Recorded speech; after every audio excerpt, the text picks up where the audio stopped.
Harry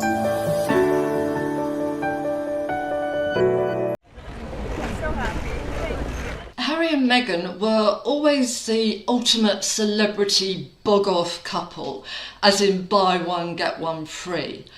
But recently, some of their body language rituals have shown a distinct change. As a royal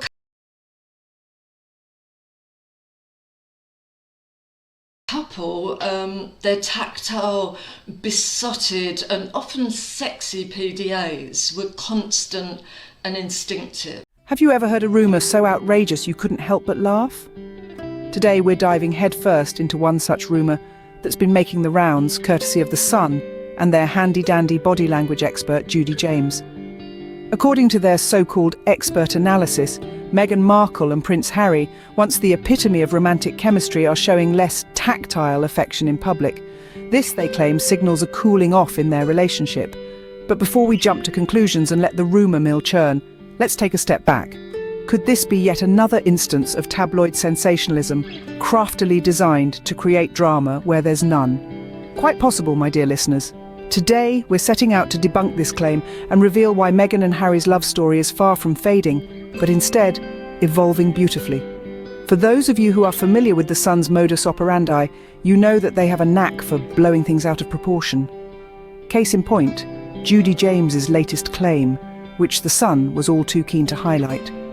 The argument, the Duke and Duchess of Sussex aren't as touchy-feely, implying a red flag for their relationship. But let's not be fooled. This is nothing more than tantalising tabloid fodder, designed to grab eyeballs and stir the pot, without any substantial basis. Meghan and Harry have always been under the microscope, with their every move dissected and interpreted in the most negative light possible. So, when Judy James suggests that a decrease in public hand-holding or touching is a sign of trouble, we need to question, is this a valid analysis or merely a controversy brewed for the sake of controversy? Remember, every couple experiences different phases. Meghan and Harry have been together for several years now, and like any strong couple, their relationship has evolved. They've built a life together, complete with raising 2 children and spearheading global initiatives. Their love story isn't meant to be a spectacle for public approval. It's real, private, and rooted in mutual respect and love. So let's delve in, shall we, and see if there's any truth to these claims. To understand the claim, we have to consider the source. The Sun isn't exactly known for its accurate, unbiased reporting. In fact, it's notorious for its sensationalism and tabloid-style journalism that often prioritises shock value over truth. This isn't the first time they've made bold, unfounded claims about Meghan and Harry, and it likely won't be the last. The Sun's history is littered with instances of taking the smallest details and blowing them out of proportion. They've made an art out of twisting narratives, often painting Meghan and Harry in a negative light. Every gesture, every glance, every moment of silence is scrutinised and interpreted as a sign of trouble. They've mastered the art of creating mountains out of molehills. Take, for instance, Judy James's recent claim. She suggests that the Duke and Duchess of Sussex's less tactile public behaviour is a sign of their cooling relationship. But, much like many of The Sun's previous narratives, this claim lacks substance. It's based on superficial observations and fails to consider the context of their evolving relationship. Let's remember that Meghan and Harry are under constant public scrutiny. Every move they make is watched, analysed and dissected. It's no surprise that they might choose to be less openly affectionate in public. This doesn't indicate a lack of love, but rather a desire for privacy and a resistance to the constant pressure to perform for the public eye. The Sun's track record of sensationalism and negative bias towards Meghan and Harry makes it easy to question the validity of their claims. They've proven time and again that they're more interested in creating drama than reporting the truth. So it's fair to ask, is this claim about Meghan and Harry an insightful analysis, or just another manufactured controversy? Now, let's talk about love. Real, enduring love. Meghan and Harry's love story is a testament to this kind of love, a love that has not only survived but thrived despite the intense scrutiny and criticism they've faced. Their bond has evolved over time, shaped by the challenges they've weathered and the life they've built together. Their relationship has moved from the honeymoon phase of constant public displays of affection, the hand-holding, the longing gazes, the tactile gestures, to a more mature, confident kind of love. A love that doesn't need to be flaunted or validated by the public eye. It's the kind of love that takes root and deepens over the years, the kind that is built on mutual respect, trust, and shared experiences. Meghan and Harry have journeyed from being the starry-eyed couple we saw in their early days to being parents of two beautiful children, advocates for social causes, and founders of their own non-profit organisation. They have carved out a life together that requires more than just romantic gestures. It requires partnership, understanding, and a shared vision. And this is where the Sun and Judy James miss the mark. Their decreased public affection isn't a sign of a weakening bond. It's a sign of a bond that has grown stronger, more resilient. It's a sign of a love that has matured, that is more about substance than show. Meghan and Harry don't need to constantly hold hands or touch each other in public to prove their love. Their actions, their commitment to each other, their shared vision and goals speak volumes about the depth of their bond. Their love isn't defined by the number of times they touch in public, but by the life they've built together, the challenges they've faced, and the way they've stood by each other through it all. Real love isn't about performing for the world. It's about the quiet, steady bond that endures behind the scenes.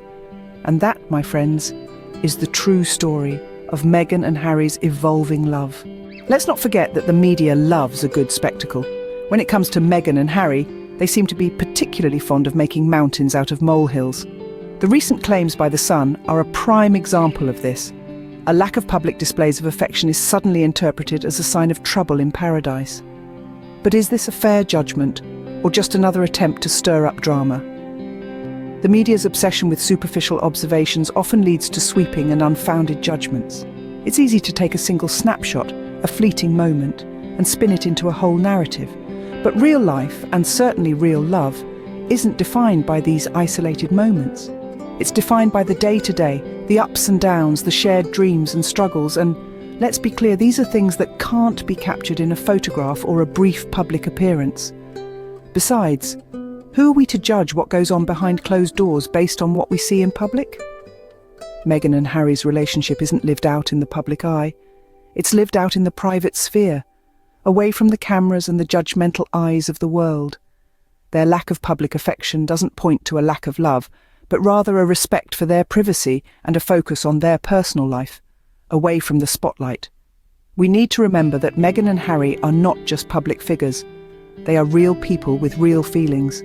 Their love story isn't a fairy tale written for our entertainment, it's their reality. It's unfair and unrealistic to expect them to constantly put on a show for the world. In the end, it's important to see past the media's superficial judgments and understand that not everything is as it seems. The lack of public displays of affection doesn't mean Meghan and Harry's relationship is in trouble. On the contrary, it shows a mature, confident relationship that doesn't need to be constantly validated by public displays of affection. But here's the truth. Meghan and Harry's relationship is thriving, despite what the tabloids would have you believe. So what does all this say about Meghan and Harry's relationship? Quite a lot, actually, but not in the way the tabloids want you to think. Meghan and Harry's love is not performative. It doesn't need to be put on display to prove its authenticity.